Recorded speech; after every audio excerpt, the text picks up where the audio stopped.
Sometimes you're flush and sometimes you're bust. And when you're up, it's never as good as it seems. And when you're down, you never think you're going to be up again. But life goes on. Remember that. Money isn't real, George. It doesn't matter. It only seems like it does.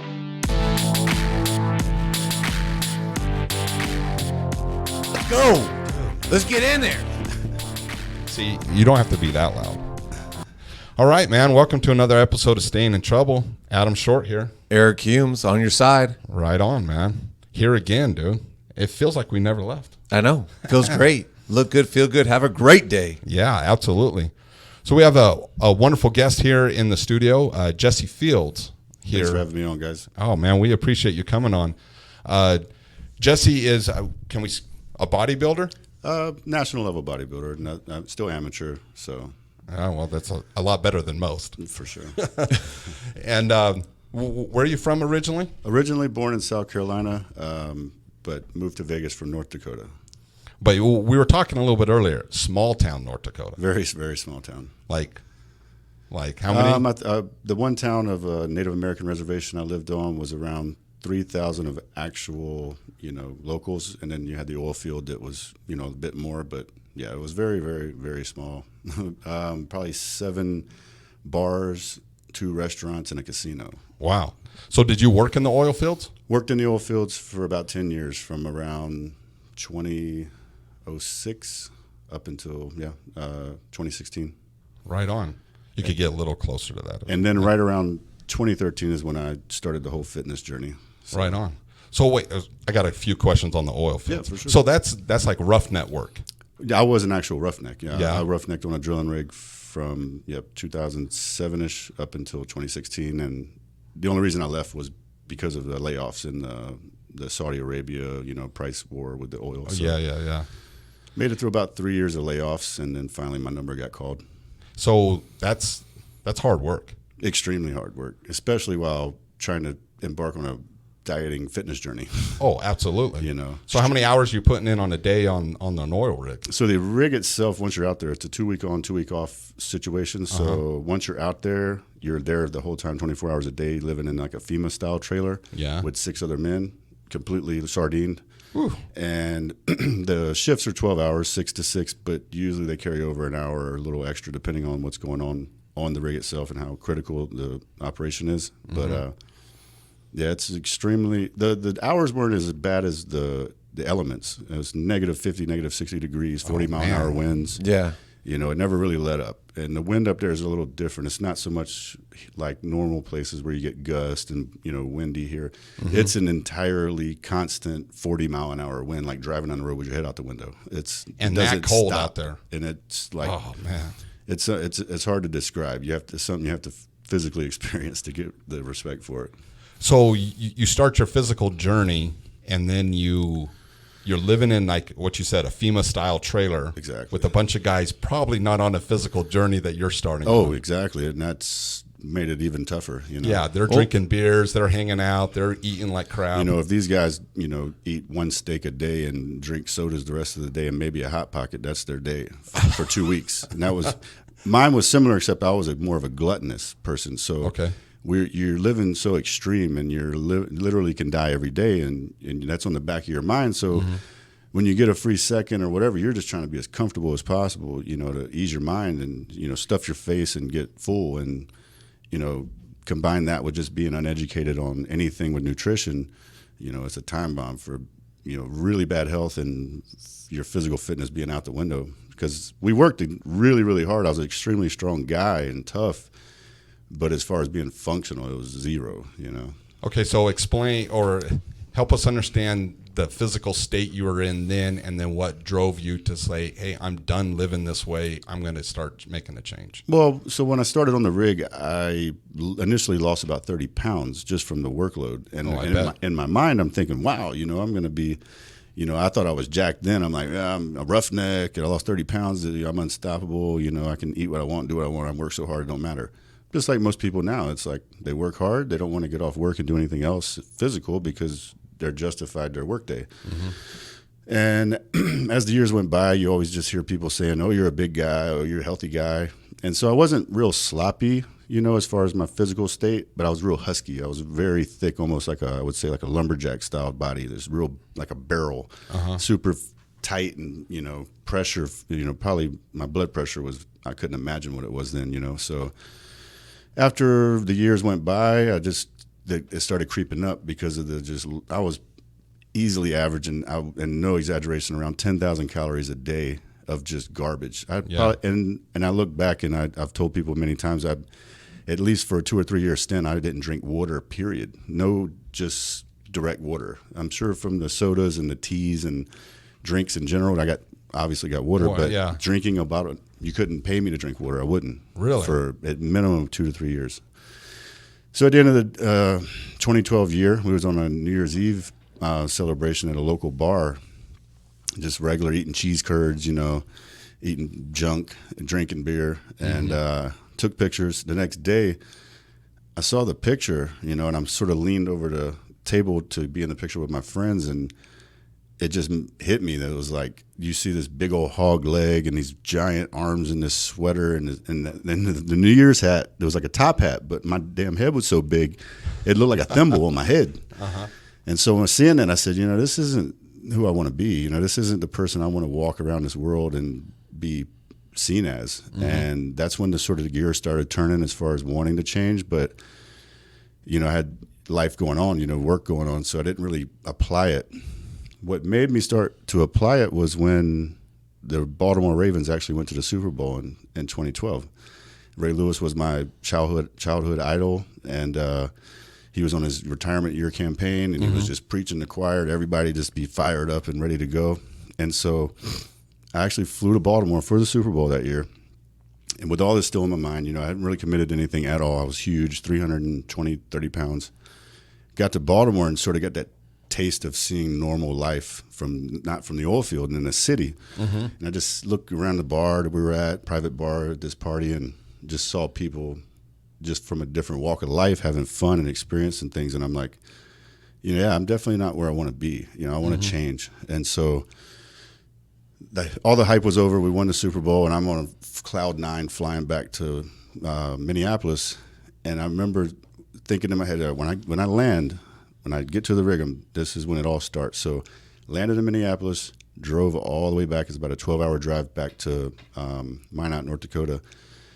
Ate at every fast food place, literally every fast food place I could stop at on the way.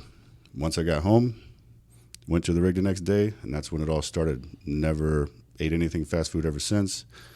Had no real idea about nutrition or dieting or training, and all I knew was to eat chicken and greens, and that's literally what I did. And so for the first 90 days, my first goal was 28 days, lose 28 pounds. The hitch at that time was a 28-day hitch. So I show up at the rig, and I start eating just chicken and lettuce and stuff, like bags of salad mix. And every once in a while, if I got super hungry, I'd eat like a handful of dried fruit. And got home, and I was just sort of too intimidated to go weigh myself, because I'm like, I didn't lose anything. This is nothing. This is bullshit. And so finally, like 3 days later, I went to the little Awati Center. It's like a local senior citizens diabetes trailer, like another extended FEMA trailer. This was the only gym there. Yeah. And so I go in there to weigh myself, and I lost 30 pounds. Oh, wow. And that's when it clicked. I said, whoa, if I put just that little bit of effort and lack of any knowledge and got 30 pounds out of this, where can I go with this? So immediately then, on those 2 weeks off, the gear started turning. I started trying to think, what am I going to do? What am I going to do? And so my next goal was I wanted to have abs by July, and this was February. So in the first 3 months, I lost 100 pounds, completely on my own, completely with no. So let's talk about a little bit, color in though. Yeah. So you're living in a sardine. You're on the rig. You're with 6 other guys, or 5 other guys, or 6 other guys? 6 total guys. So per 5 crew. other guys. There's 6 others that stay there when you're not there, but so 12 in one trailer, but 6 at a time. And so what's going on with them? Like, what's going on with not only just them, because these are your coworkers. Exactly. You guys don't. Yeah, but they're roughnecks. They're not like your Exactly. typical coworker. Yeah, they really don't give a shit about what you got going on. They're just worried about themselves to get drunk as they can before they pass out and eat, like I said, eat a steak or something and lay down. Once they started seeing me sort of like drift off in the other direction of applying myself to something, they started getting, raising their eyebrow, like, why are you doing this? Like, what's wrong with you? They're not coming down on you for eating rabbit food? Not at first. At first they thought, this is something you're just going to try and you're going to give up. You'll be back, normal. Well, I'm the type of person, when I commit to something, I'm 100% in, like all in, like in a bad way, almost all in, where I don't see anything almost. Obsessive. Yeah. And so, initially they just was like, oh, whatever. And so I lost that 30 pounds. Remember, we're on 28-day hitches, right? Right. So and you're 2 weeks into that hitch, the one crew leaves, another one comes. So you're seeing someone every 28 days, you see the other crew. And remember, I lost 100 pounds in 90 days. So some of these people, when they literally the next time they saw me, I'm like a different person already. So for sure. And 3 times of seeing me, I lost 100 pounds. And around the second rotation of shift changes is when people started sort of getting weirded out. They're like, what's wrong with you? Are you doing drugs? Or what are you doing? And they actually later on, a long time after, found out that they actually had sent people to see if I was actually going to the gym, and because I was driving 45 minutes one way at 1:30 in the morning just to get to the gym on ice roads and blizzards and shit. So like the only gym near our rig, because you're in the middle of nowhere. Yeah, we had to drive 45 minutes with no other vehicles. You crash, you die. If you wreck or break down, you're probably going to die. It's -60 if your car shuts off. And there's no one else out there. No one else out there. I mean, you sometimes might see 1 or 2 cars or a water truck coming to a location. But so, then that's, like you said, when they all started getting on me about it and really riding me about it because it's a team out there, and we're all on the same team. And they saw me being a little bit distracted with focus on making sure I hit these marks physically and diet-wise, that, they were worried that it was going to interfere with the job. So it was tough. Luckily I'd been with this unit for a while, a couple of years, so they all knew me very well. And I had enough, prestige with the rig to where they knew the quality of my work, so it wasn't a big issue on let me do what I wanted, and I didn't slack off as far as production. But So your production didn't go down, even changing your diet. Man, You had plenty of energy? So up until, like I said, I was around 320 pounds. And once I got down to, I was flying on cloud 9. I felt like I was reborn. Because remember, I didn't even mention this, that after I lost like 60 pounds is when I quit smoking. I had smoked cigarettes for about 7 or 8 years, heavily, 2-3 packs a day, every day. On top of that, super high caloric intake of food, of garbage food. And so you're just a poster child right there for great health at that point in your life. And you'd reached the pinnacle. Well, once I cut those out, I started, I literally remember the one day I walked outside and I remember breathing again for the first time, and like, not just breathing, but I felt my body absorbing oxygen, clean energy. And so I was flying on cloud 9 up until about the last 25 pounds of the weight loss. Yeah. And you couldn't stop me. I was a shot out of a cannon, and I was working my back out. I was running 6 miles before I worked out. Then I would work out for an hour and a half, and then bike 10, 12 miles after. And then I was just a machine because the workload we were already doing had my body primed to be endurance. Yeah. So it was awesome. It was when I started getting down to the nitty gritty of getting down to 196, from about 210 or so down to 196. That's when it got rough, and when I crashed my metabolism, that's when I really had my eyes open to having to get it to another level of education to really progress, and just to be functional. Because I had the tunnel vision so bad that I didn't care. I'm like, I'm not eating anything. I'm eating for almost 2 years. I only ate chicken and broccoli, literally. No cheat meals for about 2 years. No outside food at all. And I just was so bent on losing weight, being thin, being in shape, and just being better and improving. When I crashed my metabolism, that was one of the roughest experiences ever. So you were on the rig when that happened? Oh, I was literally walking around the rig when it hit me, and it was. So explain that to us. What does it mean by crashing your metabolism? So you're in such a deficit of calories for so long that you're physically pushing yourself past just your normal metabolic rate, and you have nothing to replenish it with. And I had no real vitamins going in. I had no glutamines or anything to help support how much I'm tearing down my body. And so just chicken and greens was not getting it anymore. And so the experience is, I don't personally know the feeling. I can only relate it to what I've seen on TV or movies, but I would equate it to what I've seen as far as someone being in like stage 4 cancer and having like their deathbed from having AIDS. You know, it's like you feel like there's a thumb on you pushing you in the ground. Just blinking is a chore. And you're on an oil rig where you're expected to do a heavy amount of work.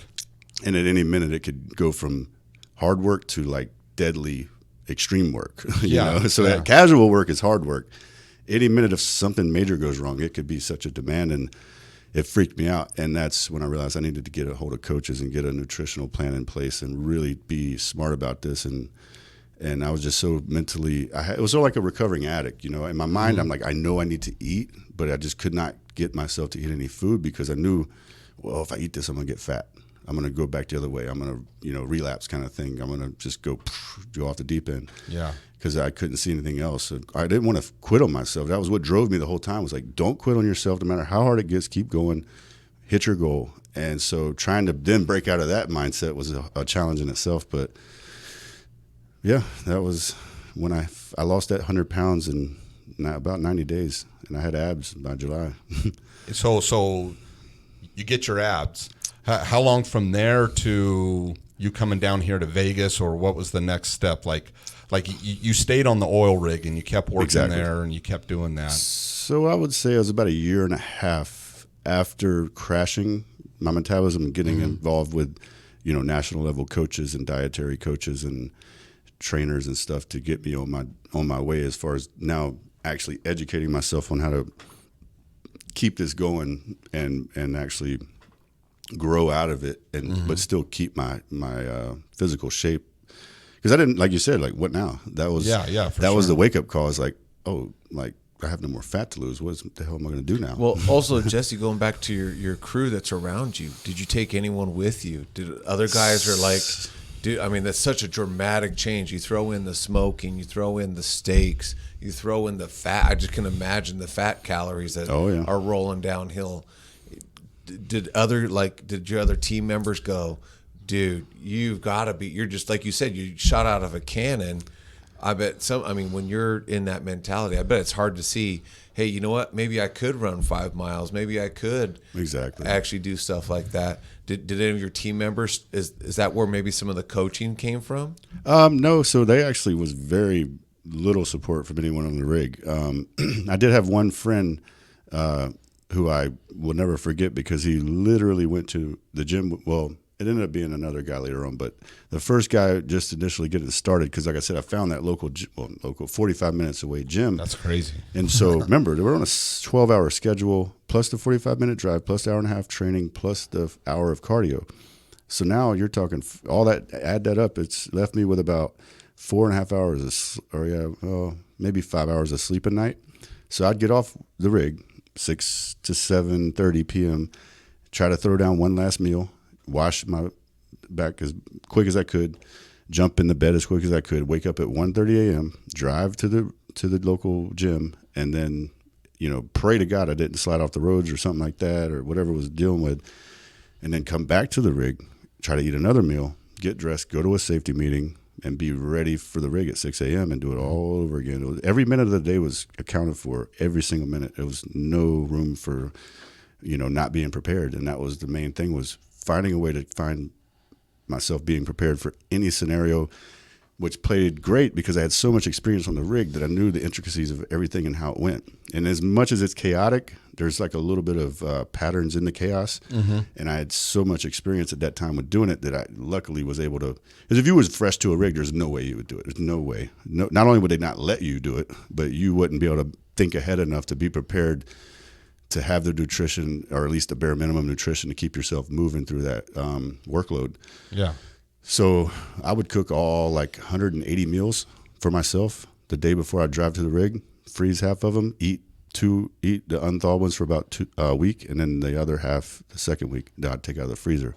So I took every meal with me. Everything was accounted for. Drink 2 to 5 gallons of water a day, every day. And I was a machine, man. You couldn't stop me. You couldn't stop me. You'd had to shoot me to stop me. That's awesome, man. So, and once you're committed, that's it. And that's what built the foundation. Being in that kind of militant sort of routine and not knowing ignorance was bliss for me because I didn't know any better in any direction. So all I knew was not quit. And I committed to that so hard and got in and found a way to find that rhythm and that chaos to make it work. Anything else is cakewalk. I came to Vegas and people here are like, oh man, dieting sucks. I don't know. Like, dude, I ate 6 meals a day in negative 50-degree temperatures in North Dakota with no heat. Never missed a meal for a year and a half. If I can figure out how to do it there, you don't get any pity from me, man. Yeah, exactly. You know, for sure. So, but I don't try to harp on people, you know, because I'm a very empathetic person. I understand, especially when it comes to clientele. I know life is life, and if you don't know any better, you're probably not going to find that crazy drive to just say cut everything off and make it work. And so I try to see the whole picture for everybody. But in my mind, in that state, I wanted to change, and there was nothing going to stop me. So that poses a question. You know, I'm sure you love the clients that you're working with and the challenges that they have, and you help them through that. Do you ever find it a little bit of you have to dig down and have a little bit more patience with them because it's like they're complaining about something so trivial, and then the path that you walked was pretty hardcore, and you admit to say that not very many people would do what you did. Oh, very, yeah. You know, so when you hear someone kind of whining and complaining about a salad they had to eat the night before, or waking up at 7 a.m. to go to the gym, you know, and they may kind of vent to you a little bit. Does that take a little patience? It does, but at the same time, I sort of by default fell into a way of that working out for me when it comes to my clients because I don't usually tell them my story at first. Usually they'll see, majority of my clientele comes from word of mouth or visually seeing me in the gym. And being a taller guy and having a little bit of symmetry and balance in my physique usually is what, you know, if you're looking for somebody to train you and you're a guy and you're a bigger guy, you know, you want to see a guy who's not overly big, not, you know, too thin, not too CrossFit-y looking, someone who's got some decent muscle mass and has some balance. So that's usually what attracts them to me to want me to train them. And so once we get involved in the training, I don't say a word. I let them get into the routine themselves, and then once they get to know me personally and they hear my story, then they're like, "Oh crap!" Like, this guy. I'm not whining to this guy. You know what I mean? Like, and you know, I don't try to intimidate them out of the gate with that because, like you said, I know it's extreme. I know not many people aren't going to do that. You know, and so I don't try to like come out of the gate and just be, you know, sort of a dominant kind of trainer. I come in and I let you show me what you got, and I try to maximize that and, you know, go from there and build on your weaknesses by enhancing your strengths as well, you know, because everyone's got some form of strength when it comes to physical, you know, ability. So that's the first thing I focus on, to build their confidence, you know, because for one thing, it's tough for a guy to commit to hiring another man to train them anyway. Oh, yeah. Just for pride, ego, all that, especially in a city like Vegas, because it's all about ego and pride. So you got to be very careful how you approach it because you're going to offend someone real quick as far as, you know, offend their ego. So I'm always just stay really humble with everybody, no matter where I'm at physically or where they've seen me at. To me, I never did any of it to try to be better than anyone else. I never tried to be the biggest guy, the leanest guy. I just wanted to improve. You know, I could care less. I had to do it for women. I didn't do it there was no women, you know, and that's hard to get across to people here. Vegas is so mainstream and it's all flash and you know, lights and flash and all that. So majority of people here, no matter what their reason is, there's a little bit of that behind it. Like they want some attraction from women. Like North Dakota, there are no women. So everything I did, I'm not even exaggerating when I say that. Even if I wanted it to be, when I went to that gym at 1:30 in the morning, there's no one in there. It was me and the other guy that rode with me.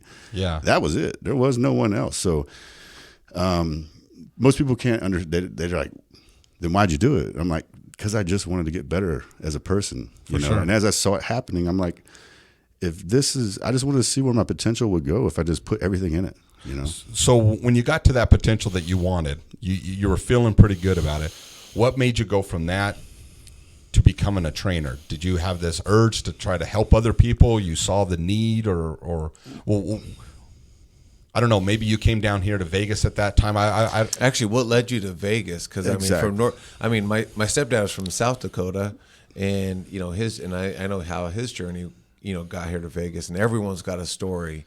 I mean, from South Carolina to North Dakota to Vegas, that's not a direct route. So. Yeah. So in all honesty, like growing up in South Carolina, it was a very, very, very poverty-stricken area, I guess you would say. Like, grew up very, very poor. And so, you know, once I got around 18 years old, I started to notice, like, you know, there's not a whole lot of options here. I'm either going to work for like $12 an hour for the next 10 years, or if I'm lucky, make $15 an hour by then. Like, well, what am I going to do, you know? So we got turned on to a connection in North Dakota or in Wyoming for working in the oil industry. And so we took us a year to even commit, because they were saying $30 an hour with no experience, and we just didn't believe it. That's how extremely, you know, poor the area was we come from. We're like, no way somebody's gonna pay you $30 with no experience, whatever. And after about a year of them trying to convince us, we're like, maybe they're serious. So long story short, we go out there, and so everything I built in my career for those 10 years was strictly oil field. It was strictly the rigs. It was anything pertaining to the oil field. That doesn't translate in any other field of work. And when the oil field dies, it dies everywhere. So essentially, I'm completely back to square one, back to being 19 years old with no experience other than fitness. Yeah. So it actually was a blessing in disguise that I started this the 3 or 4 years before this, and was so consumed in it, because I was entirely consumed. That's lived, breathed. There was nothing in my house except anything related to me progressing and improving fitness and education and nutrition and training. And so, again, the ignorance part of everything I was doing, I didn't realize I was that invested. I thought this is what everybody does this in fitness, you know? So I didn't know what I was acquiring mentally and applying physically was valuable. I didn't know. I just thought when you go to the gym, everybody knows this, and they're all doing the same thing as you. Yeah.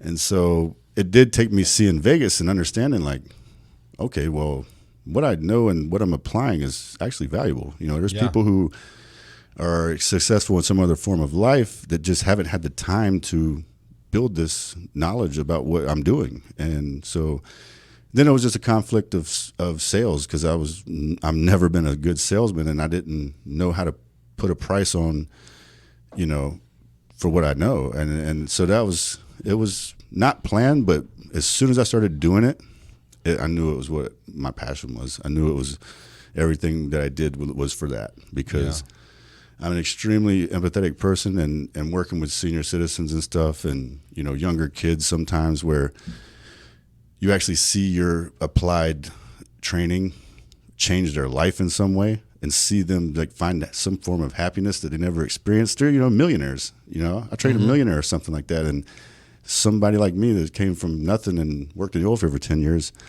was able to show them something that they would have never got to see in life or feel in life. And that's a fulfillment that you can't really compare to anything else. Oh, for sure. So from all your clients, what's your biggest transformation? What's someone that has been just hit your heart real well, or something like that has really done a lot of change in their life and was helped by you? I would say it was a lady. It was a European lady, Annette, and we worked together for only about 6 or 8 months. But, you know, she sort of intimidated me at first. She's like, you know, I was a trainer for this X amount of years, and I did this and I did that, and so I was like, man, you know, I really got to get this together and make sure I have a really good, you know, formula for her to get things rolling. Mm-hmm. And again, just like everything else I ever did in fitness, I get so consumed in it, I don't really pay attention to what's happening, and I don't see the progression as close as it, you know, really as everyone else is seeing it or feeling it personally. And so when the 8 months came up, she ended up having to change jobs or something that caused her to leave training with me. And to me, I was like, well, you know, she's just going to go somewhere else, and it is what it is, and I'm just glad I got to help her. And I remember coming back to the office, and the front desk said, you know, somebody left something for you. And it's actually on my Instagram somewhere. And I walk in, there's a handmade card, you know, all 4 pages written on, and she just went into very, very clear detail of, like, you know, you really changed my life. You really changed my outlook. You know, little things that I would say to her that was just secondary to me or second nature to me. She was like, these things were like, this is what drove me. And it was my first real experience of, like, just who I am and my approach to helping people works, you know, not just work, but it, you know, really changed her whole outlook on everything. And I meant something to her. Yeah. And feeling that for the first time on that level, and someone going to that level of effort to express it to you, it just made me feel a different kind of value in life. You know, being a roughneck and all that made me have such a level of pride and, you know, prestige and feeling like a badass. Nothing else would compare to that. And that alone is what I think keeps me humble now, because I know what I've already achieved physically doing that for years. So when I'm here, I don't really got to go around trying to be a cool guy. You know, I don't try to act like I'm tough or do any of that, because I know what I did. You know, I know what I experienced. And so that gave me fulfillment, but that's different. You know, feeling that you personally affected someone's life forever just from actually just being genuine with them and caring about them and giving them effort, you know, outside of just, you know, an hour session that they're paying for, you know. Well, that was probably the biggest one for me, that, you know, I literally broke to tears reading it because it was that expressive. That's awesome. So have you found anyone that had the same mentality as you do, or that you did on the oil rig? Someone with that kind of drive, that kind of motivation? The one, I trained another lady here, her name's Samira, and I tell you, man, that it's one of the toughest people I've ever, because no matter what you put on them, no matter what challenge you give them, they just won't quit, you know, no matter what. I could put, and this woman was, I want to say she was around 125 at the time. Had a very gifted genetic physique from scratch anyway. She actually was heavy before, but, you know, lost weight and was in pretty good shape, and then hired me to get her in better shape and for contest prep. But the more I got to training her, I was like, I ended up, you know, telling her one day, I was like, there's only one other person I've ever seen push through this the way I've seen you, and it was me. And I said, I didn't think it was possible for anybody to push that hard and just have that mechanism of no matter what's in front of them, they're not going to quit, and they're just going to commit 100% and make it happen. But it's not a lot of people. No, it's not. Most people, you know, honestly, a personal training can be a cosmetic thing sometimes. You know, it's, you know, they sort of want the feeling of feeling validated that they went to the gym today, you know. And you got to, you know, manage that too. But it just makes it mean even more when you do get those clients who are trying really to change their life. Yeah. You know, it's tough. Yeah, Jess, talk about a little bit, like, what are some of the 5 things that, you know, because a lot of people, I think, are either intimidated or scared, or not always sure, like, hey, why should I get a coach? Or what will a coach do? And a lot of times, like, especially if you go to the gym and you see someone else working out with a trainer, you know, there's a lot of misconceptions.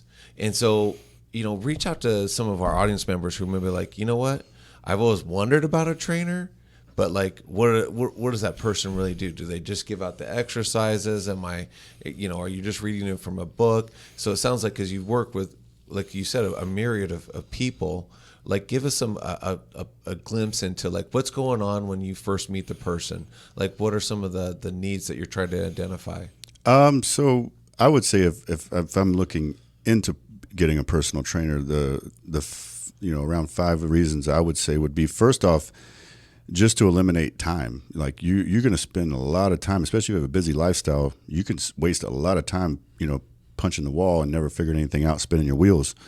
So with that being said, again, like you mentioned, as far as whether they're going to be quality or whether reading from a book or doing copy and paste, you just more or less want to look for someone who's where you want to be first, and then actually have a meeting with them, sit down and have a conversation and find out if you can get an idea of whether a person's blowing smoke or not. So, and like with myself, you know, I will tell someone straight up, you know, I've been here, I've been there physically, you know, I've walked in many different directions of fitness, and not only do I know the feeling, but I know the applications of things to help go in that direction of whatever your goal is. And so saving time and money, because you're going to be spending money on food and supplements and trying different diets and just be sort of lost. And so, and secondly would be just injury prevention.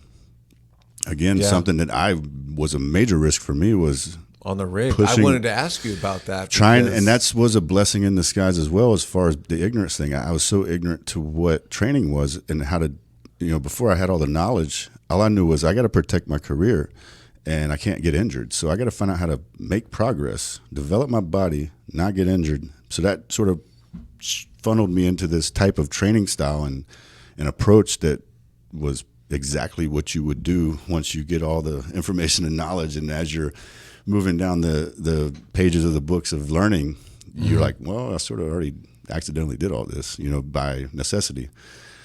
So injury prevention would be second, because if you have a job or a career, or just you're older and you don't want to risk getting injured, that would be a huge reason to get a trainer. And again, if you're in a busy gym, just for the simple reason of navigating the gym for you, time, again, saving time in the gym. So, well, and there's a lot of machines or weights out there, and a lot of times it looks the same, but it doesn't operate the same. Exactly. And then it's another education. You're saving time on the education. And it all varies too, per individual. Like if you get a man that's been training by himself and he's in decent shape and he's 25, 35 years old, he's already developed a little bit of muscle and stuff, so he knows how to work out. But then it's finding ways of cueing them inside of movements and training to where they're actually not just moving weight, but activating muscles, which in the end is training individual muscles to create movement. And that's where you really get people convinced, is once you can apply it and make them feel their muscles individually working, that's when the light switch goes on for most people. Because I could put somebody through a circuit, sort of a plyometric style, cardio circuit, to where you're working out, you're going to sweat like crazy, you'll lose weight, but you'll never have that connection with your body to where when you're done working out with me, you're going to be able to go apply it. You can go run in a park or do something to make sweat. But, what I try to apply to people is to when they leave from training with me, whatever reason, they can use them same techniques and approach to feel their muscles work and know how to, the range of motions and the types of weights and the angles that, fit their body better. And that's what I tell them from the minute I start working with someone, is like, I'm not here trying to nickel and dime you to keep you around forever. My goal is to, whenever point, whether it's a week, 2 weeks, or a year, when you leave me, you're able to train yourself more efficiently than when you started with me. And so, but my client retention has always been really good. I've got many clients I've been with from the minute I started training in Vegas, 3+ years ago. So, oh wow, they stay loyal, huh? Yeah, once and again, that's the efficiency of.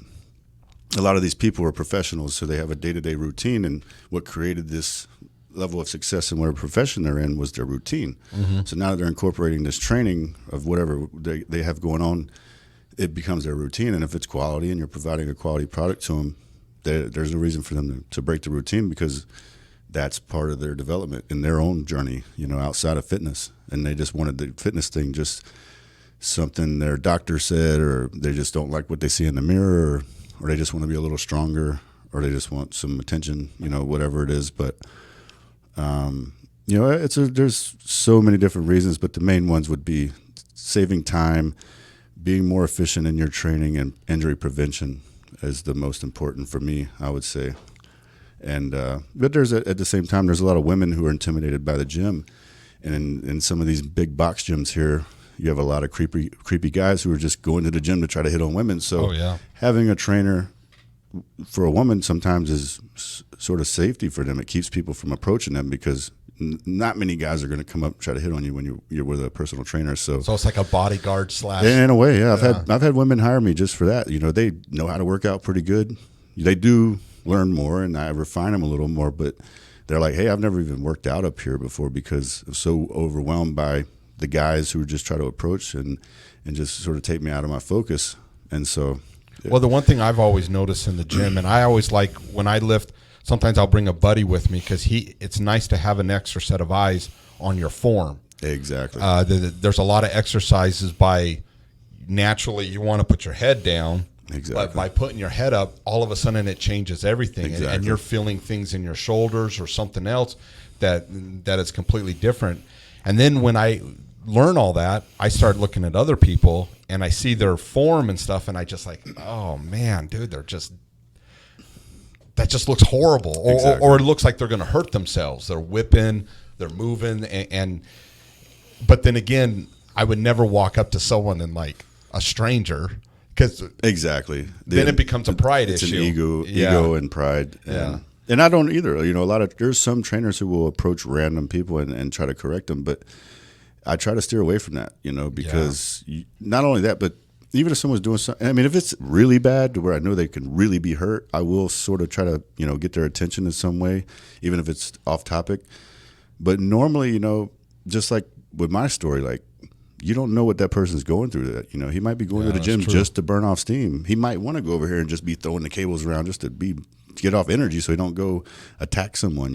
He's in there just clearing his head. So I try to get that through to people sometimes when I have clients say, "Man, what the hell is that guy doing over there?" I'm like, it is wrong, but at the same time, you don't know what he's going through. He could be. It was either this or go, attack somebody. That's a good point. A lot of times I just keep my headphones on and just mind my business and go like that. But there was many times where I'm sure I looked like a complete, off track person in the gym, but I didn't know, and I was trying, and they're in there and they're trying, they're making some form of effort, and if it's someone I see every single day for a couple of years, and I see that they're not progressing, and I see them, then I'll try to create like an off-topic conversation and then help backdoor it into that. But most of the time, it's just people are on different journeys and different pages of the book, and their reasons are their reasons, and I try not to be judgmental because you never know what they got going on. Well, if you enjoy people watching, I don't know a better place than the gym. Oh, Lord. I love watching. And being a trainer, you really get to see it because, when you're training yourself, you're maybe in there an hour and a half. So what you see is sort of that hour and a half window. When you're in the same gym for about 9 hours straight, you really see the dynamics of the pack, mentality of the, hormonal drive and the animalistic, nature of everything going on. It's a different world, man. So do you ever train two people at the same time or Sometimes. Multiple people? I try to steer away from that. And I've had group training classes in the past with a trainer friend of mine. But majority of the time I try to keep it one-on-one just for the quality. I always think that's better.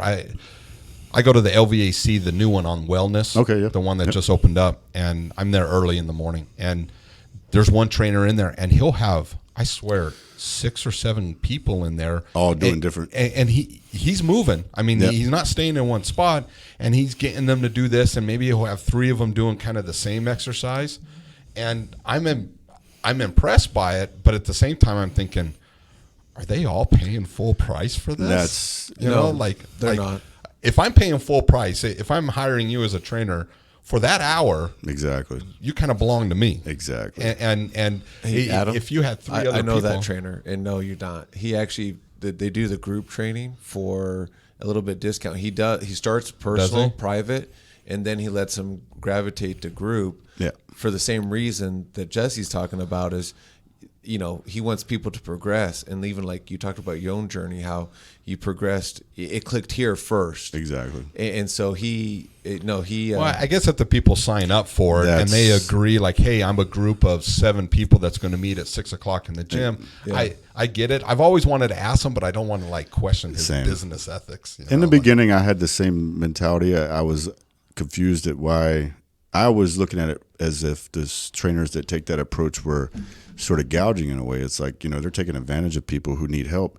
Mm-hmm. But like he said at the end, it's like, at the end of the day, if this person signs up to train with 3 other people and they're okay with their being left, over so here. I know a lot of people in that group. So I've just got to a point where I'm like, I'm not just going to judge. I just go with it. If that's what they're okay with. And some people. So I mean, to see you, Jesse. I mean, like you are physically fit. Like, and even to talk about your vocabulary really sets it off as well. And so, and once again, not being judging I know for some people, they prefer a group actually. And less intimidating. Yeah, less intimidating. And maybe they're like, you know what? Hey, this is the pace I can swim at, which is a gentle paddle. And then where someone, hey, I want to do an all out, dash.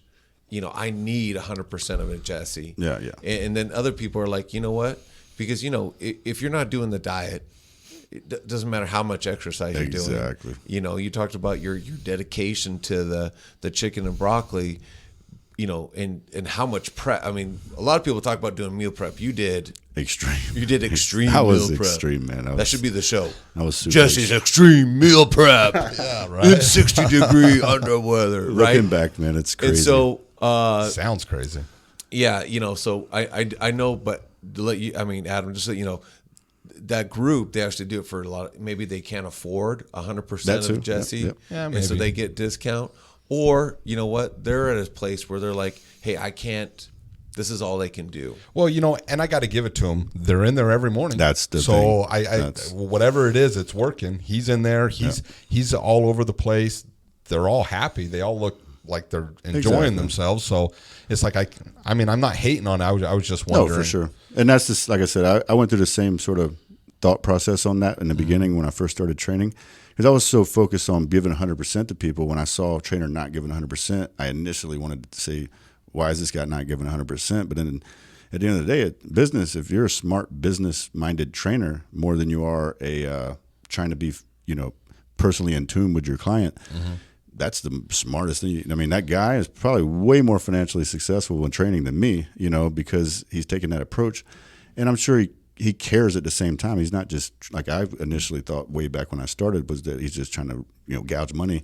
He cares, and that's what he offers, and they buy it, Yeah, and the longer I was seeing it and I got to know him more and saw that, like he said, it's more of a pack thing where they all feel like they're part of a team that's getting something done every day. And it's sort of what, because just waking up to go train by yourself with one trainer for some people isn't enough commitment. When like, hey, Sarah and Andy are expecting me to be there today because they want to see me do this plank for 3 minutes, then you have more of a reason to get up at 6 a.m. to go train. So yeah, for sure. So when did you start competing? So remember I told you I started, once I did the whole metabolism crash thing, I knew I had to find a coach that knew what he was doing with nutrition. So I hired a guy out of Washington, and he was a national level bodybuilder at the time. And I had no clue about bodybuilding at all. Like I said, I never had a reason. I didn't want to gain muscle. I didn't want to get skinny. I had no real physical goal other than just to be better. And I didn't know what that better was. All I knew was I was going to do whatever it took to do it.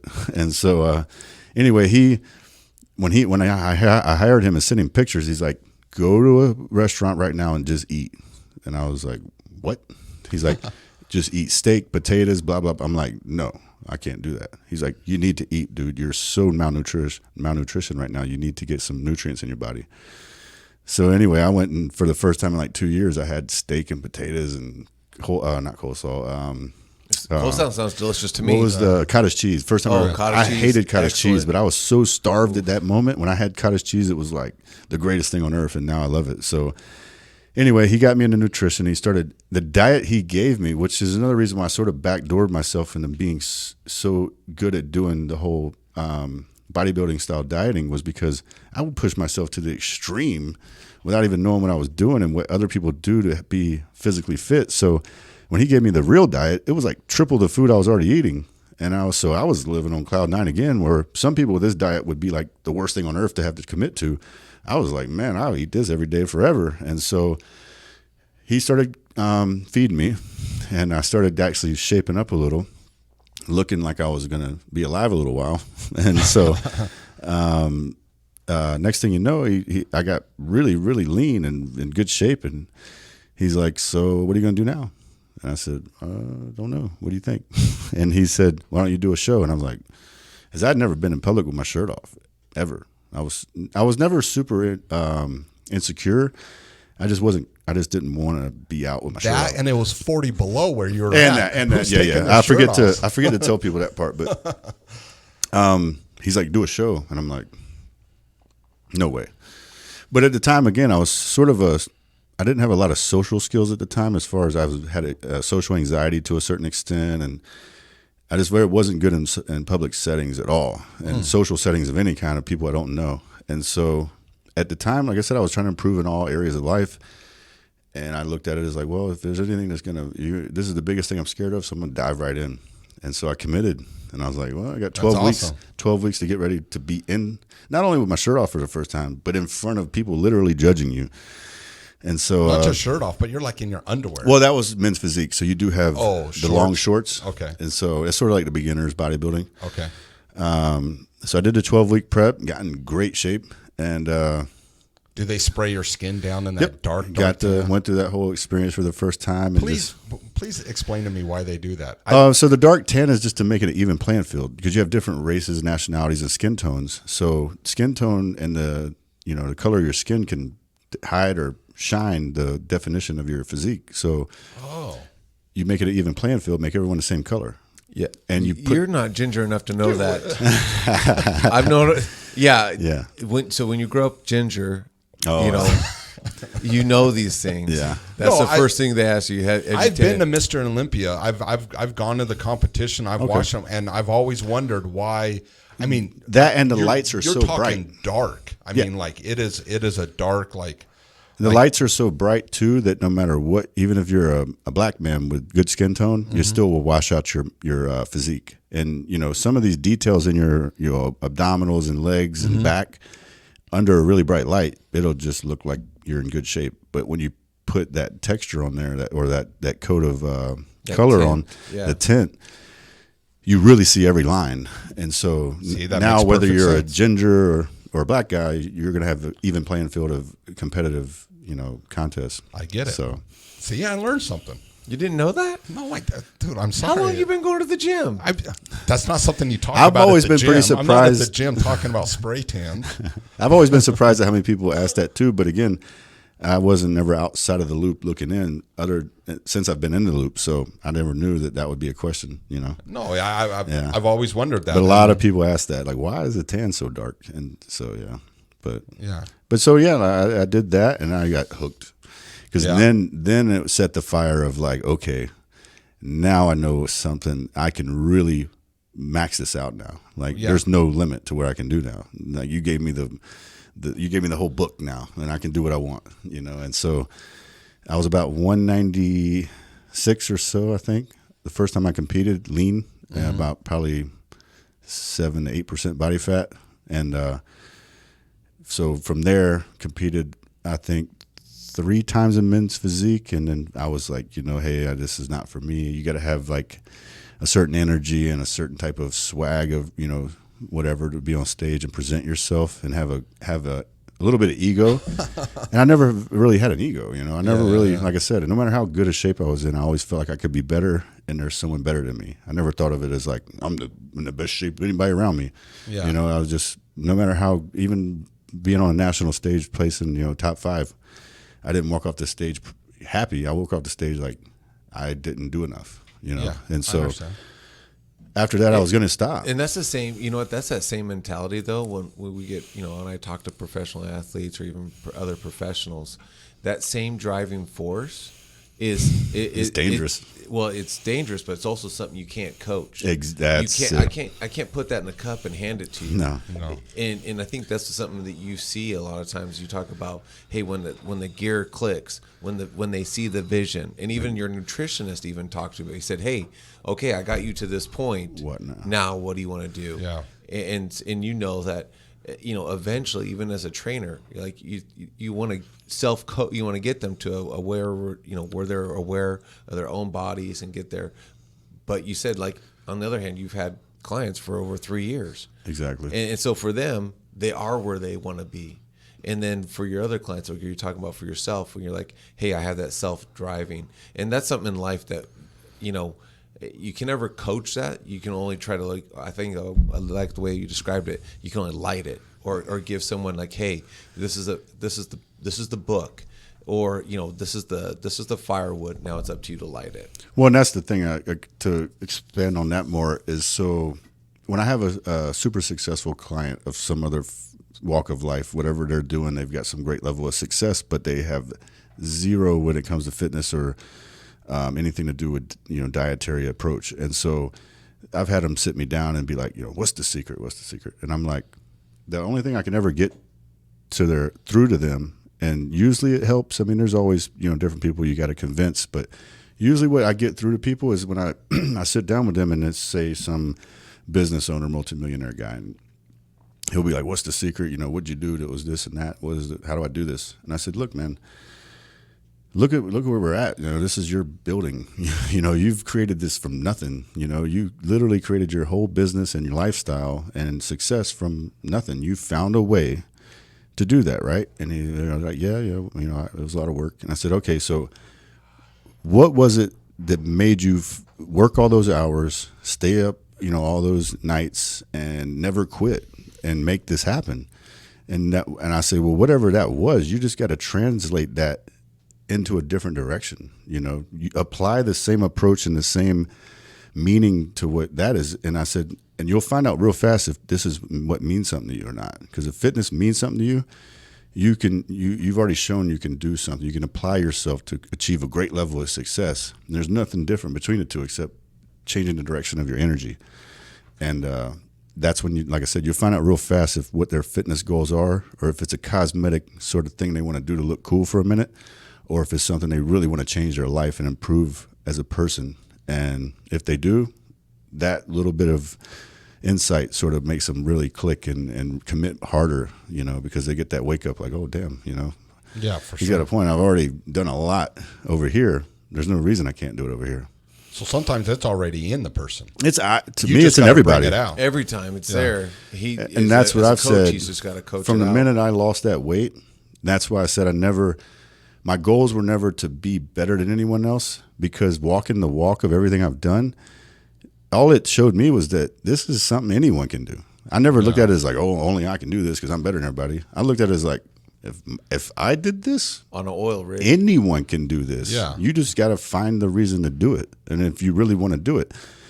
And that's what I'll tell clients too, is like, if you want to lose weight or you want to get in shape, you got to, if you're happy with the way you are, whether you're 25% body fat or you're 5% body fat, if you're happy with your body and you're happy, you can go to the beach or the pool, whatever you're going, have fun, and you have zero insecurities with your physical state, this probably isn't something you should do, because this is just going to create more of an internal conflict of what you're doing, because this isn't what makes you happy.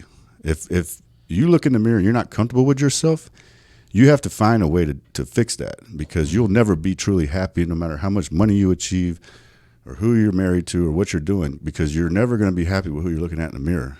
And that's the biggest thing I try to harp on with people is either if it's something that really is what decides on your happiness or your security as a man or a woman or whatever, you've got to commit and you got to make this work, because you'll never be truly happy at your core. You'll always find some reason to lash out at people or make dramatic life, changing decisions or whatever. And you'll never know what's causing all that, when really it's just you're insecure with yourself. And so for me, it was just finding something to give me security as a person and to know I wouldn't quit on myself, or so much stuff in life can fail you. Your work, your houses, your cars, everything can be gone tomorrow. Everything can be taken from you. And the only thing that can't fail you is yourself. If you're trying and you don't quit, you have control. Everything else you don't have no control over. You know what I mean? If I didn't show up here today, we don't do the show. But if you're here, you know that you have something to do. And so it's the same approach I always took from day one, is like, no matter what happens or what I'm going through, what life's throwing at me, I'm not going to quit, because I have to make this happen, because it's the only way I'm going to feel good and confident in life and know that I did something that no one can take away from me. That's fantastic advice, man. That's really good. I also think it helps with your mental state. For sure. Also, we've had guests on the show, some therapists, and they talk about anxiety and depression, but I think that also leads with physical activity.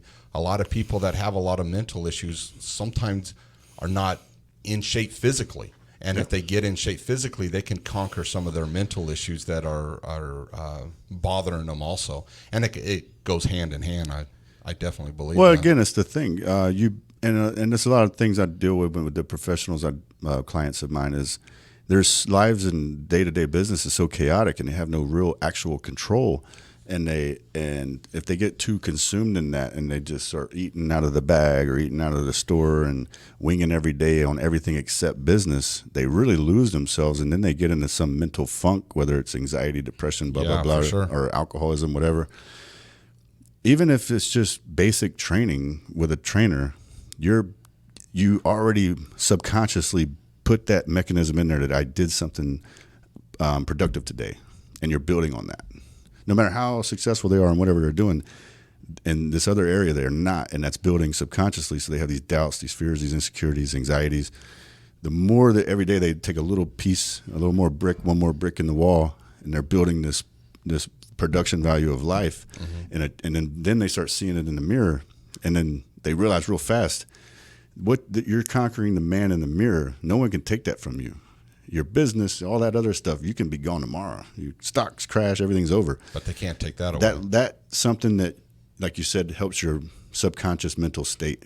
It's just something that no matter what's going on around you, you know that you have control of something. no matter what. Absolutely. And that's For you. sure. And you're it's like something that drove me from the beginning was an African proverb that said, if there's no enemy within, no outside enemy can defeat you. And so that's what I really, really applied in my day-to-day approach to getting through the tough times and the struggles of just making it all work with life happening at the same time. It's like, if I don't find something, if I conquer myself, nothing else can, and it made so much sense the longer I went. Dude, that's fantastic advice. Terrific stories from your fitness journey to where you're at now. There's only one other question before we end that I wanted to get into. Okay. The balloons. Oh, okay. I love that. I mean, I watched it or seen a couple pictures on Instagram. I had to know. I mean, you went from oil field worker to, some manly. Not saying that balloons is not man. I'm not trying to apply that, but I don't know what more of a manly job is being an oil. Oh, there worker. is not many. I mean, like maybe offshore fishing. Maybe. Yeah. I mean, they make movies about that job. Exactly. And then physically fit, becoming a trainer, competing. When did you get into the balloon? It was creation? just sort of like I just stumbled into it almost, and I would have never guessed it either, but it's something. And anyone that knows me knows I'm just a very open-minded person in everything in life, and so. And like I said before, I've already done all that. I did all that tough shit, and I knew where I was. I know what I've achieved, and I know where I've proven myself as a man. And so when it comes to stuff like building a balloon arch, it's fun to me. It's a challenge. It's another challenge. You can ask her. She sat there with me for 18 hours building these things, and it's another thing. The one picture you posted was the balloon arch. Yeah, there was a big arch and then someone's name. Was it Aaliyah or Alyssa? Alyssa. It was awesome, and it was huge. How many balloons did that one take? I would say How many balloons? 500-600 balloons, probably easy, and that's not counting the ones we popped. Oh yeah, for sure. And it was like I said, anything else I dive into, it's 100%. And so finding that it was such a meticulous type of job and it was a very close. The dates are usually pretty close, so you got to really. And it was the quarantine, and so you're just trying to create other avenues of income. And for sure. I happened to be involved with her, and she presented it with me, and I said, "Well, let's try it. I'm 100%. Let's go for it. I'm okay with this." And we learned on the fly. And she's more of a professional with it for sure. She's done way more. I've only done maybe 2 or 3 types, but she's done many, and she runs the operation. But me coming in again just give a different insight on how to take an approach to making it more efficient and trying to get better. And I just I love doing it now. Like I love building it. You'd be surprised that when you, like I said, something that's so chaotic, just a room full of random balloons, and then 18 hours later, it's that picture. Yeah. It's a different thing that something a pride and a value you build inside, even if it's small, just balloons. Is something that you created from nothing, and you always have that. So my wife, one of my wife's friends is a balloonist, and they make like shapes animals, and stuff. So they invited us one year, and she really wanted to support them. So he says, "Hey, let's go to every year they have a big balloon convention here in town," and we went. And the stuff that they can make out of balloons, it's insane. Like lights in the balloons from like stuff you can actually put on your body. Like they had an Iron Man one. Oof. Dude, it was fantastic. And I really didn't want to go. I'm like, what are we going to look at? Like, I'm thinking a bunch of dogs and like circus type stuff. I was blown away at the artwork. And and the time that went into making these kind of balloons was.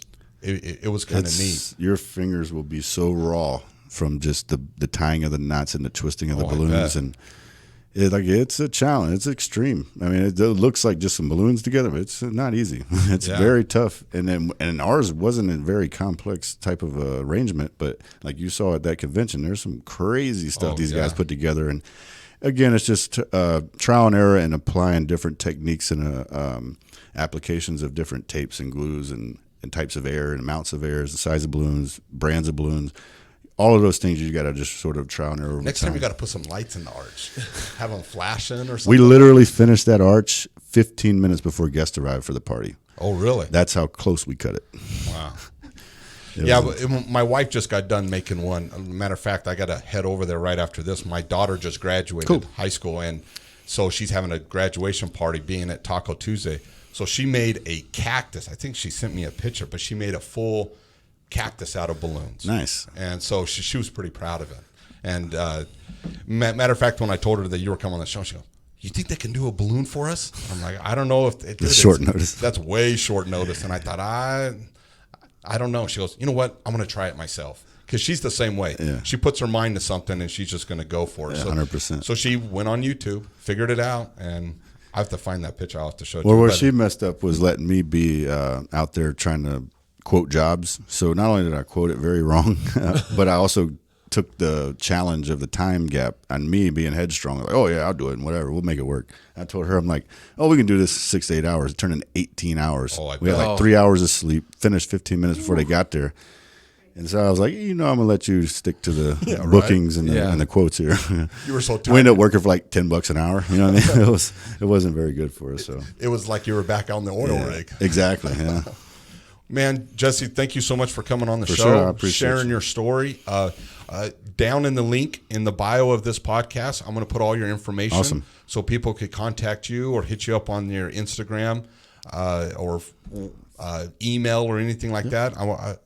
I'll put it all down there, and we appreciate everyone tuning in and listening to the show. And please tell someone about the show and hit that subscribe button on iTunes. Yeah, Jesse, I think a lot of insight was great. We, a lot of times we have the stories and just like Adam was talking about that group trainer is, I think everyone just thinks, hey, a lot of times those personal trainers showed up and they were just like instantly, they're like gifted and exactly. And so to hear the context that this is, I think in fitness, everyone does have a personal journey. Oh yeah. And so, but to hear, this is your journey and hopefully there's inspiration that comes out of your story. And so hopefully that some of our listeners can hit you up with some of their questions and not be afraid. Because like even Adam, like, absolutely, if you got to know the different trainer, is sharing your light. And we appreciate you sharing your light today. I appreciate I'm going to go me. get to know him tomorrow. Okay. I'm going to go talk to him tomorrow. I'm going to text him that you're coming. So I don't think we're talking about the same person. I bet we are. I don't know, man. I'll tell you after the show. All right. All right. Hey, thanks everyone for listening. We'll talk to you later. Thanks, Jesse. Thank you.